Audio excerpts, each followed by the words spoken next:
સિનોર ખાતે વિદ્યાર્થીઓને નિઃશુલ્ક પુસ્તક અને સ્ટેશનરીનું વિતરણ કાર્યક્રમ યોજાયો।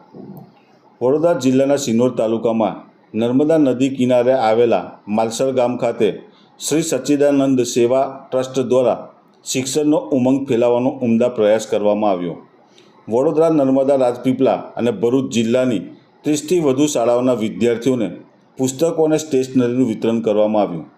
પૂજ્ય સ્વામી મુક્તાનંદ ગિરિજી મહારાજની પ્રેરણાથી આ ઉમદા કાર્ય છેલ્લા 14 વર્ષથી સતત ચાલી રહ્યું છે, જેના દ્વારા હજારો વિદ્યાર્થીઓના શિક્ષણને પ્રોત્સાહન મળી રહ્યું છે। આ પહેલ બાળકોના ઉજ્જવળ ભવિષ્ય માટે એક મહત્વપૂર્ણ પગલું છે।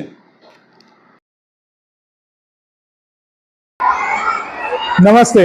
સચ્ચિદાનંદ સેવા ટ્રસ્ટમાં માલસર સિન્નોર તાલુકામાં આપણે શિક્ષા યજ્ઞનું આયોજન કરેલ છે, જે 9 તારીખ 9/7/2025 રાખેલ છે, જેમાં કે 4 તાલુકા રાજપીપળા, નર્મદા, બરોડા અને ભરૂચ તાલુકાના આદિવાસી સ્કૂલોના બાળકો માટે હર વર્ષની જેમ આ વર્ષે પણ પુસ્તક વિતરણ અને સ્ટેશનરી વિતરણનો કાર્યક્રમ કરેલ છે, જે સચ્ચિદાનંદ સેવા ટ્રસ્ટ દ્વારા આયોજિત છે।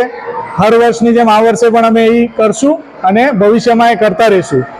બીજી અમારી એક્ટિવિટી જે અમે ઘણા વર્ષોથી કરતા આવ્યા છે, છેલ્લા 11 વર્ષથી, કે જેની અંદર અમે અહીંયા જે પણ લોકો આવે છે એને મેડિકલ સહાય માટે મેડિકલ સુવિધા પણ પ્રોવાઈડ કરતા હતા, જે હવે કોરોના કાળથી સ્થગિત હતી, જે અમે હવે ભવિષ્યમાં બહુ જલ્દી ચાલુ કરી રહ્યા છે, એ પણ આપ સૌને સૂચિત કરીએ છીએ। નમસ્તે।